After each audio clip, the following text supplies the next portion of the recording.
You are surrounded by people, hundreds of them, maybe thousands. Their voices fill the air, their bodies press in around you. And somehow, in the middle of all of it, a quiet thought drifts into your mind. You have never felt more alone.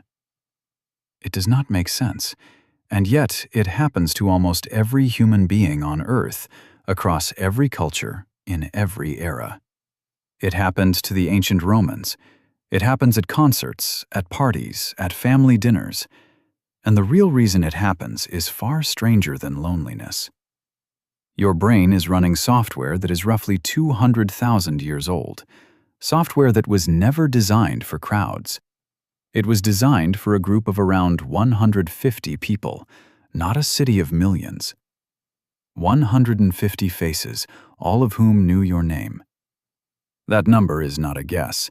In 1992, British anthropologist Robin Dunbar analyzed social group sizes across 38 primate species and found a direct link between neocortex size and the number of relationships an animal can maintain. When he applied that formula to humans, the number was 148. Dunbar's number. It has held up across centuries of data, from hunter-gatherer bands to medieval villages to modern military units. Your brain was built to know, deeply and personally, around 150 people. No more. So when you walk into a crowd of strangers, the software fails. It cannot process 500 people as individuals, so it collapses them into background noise, obstacles, scenery. Your brain stops registering them as real. Neuroscientist Ralph Adolphs at Caltech has spent decades studying how the brain processes faces. In small, familiar groups, the amygdala is highly engaged, reading micro-expressions, tracking emotion, building connection. In dense, anonymous crowds, something shifts. The brain enters a lower engagement mode. The strangers around you are no longer being read as people, they are being processed as objects.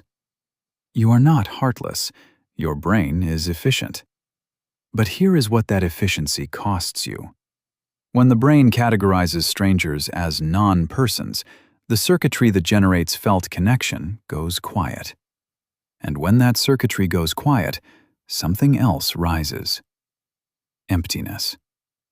Social psychologist John Cacioppo spent 30 years studying loneliness at the University of Chicago. His conclusion was stark. Loneliness is not about the number of people around you. It is about the quality of your felt connection. You can stand in the loudest crowd on earth and feel a cold, hollow ache if your brain reads those hundreds of bodies as moving furniture. Cacioppo called this perceived social isolation, and he found that it triggers the same stress response as physical danger.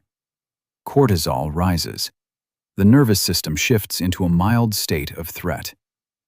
Your ancient brain interprets the crowd's indifference the same way it interprets a predator. Because for most of human history, being ignored by your group was not a social problem. It was a death sentence. If the tribe turned its back on you, you did not survive the winter. Your body learned to treat isolation as an alarm, and it cannot tell the difference between being cast out of a tribe and being invisible at a party. This is why the feeling hits hardest in the places you expected to feel most connected. Concerts, festivals, your birthday dinner. You arrive expecting to belong, and the contrast between that expectation and the blank, unrecognizing faces around you hits the brain like a cold wave. Cacioppo found this contrast effect produces the sharpest loneliness humans ever experience. And here is the counterintuitive part. Crowds do not just make you feel alone, they make you behave as though you are alone in ways you cannot detect. Every person in that crowd is running the same ancient software. Every one of them is filtering strangers into noise.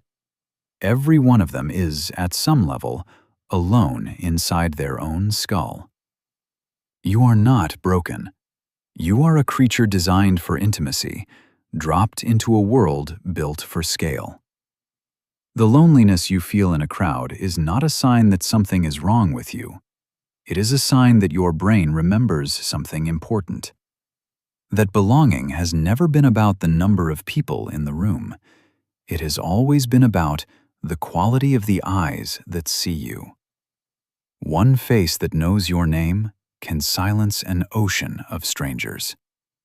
Tonight, when you are surrounded by people and that quiet, hollow feeling drifts in anyway, you will know exactly what it is. It is 200,000 years of your brain searching for its tribe, and it has not forgotten what that feels like.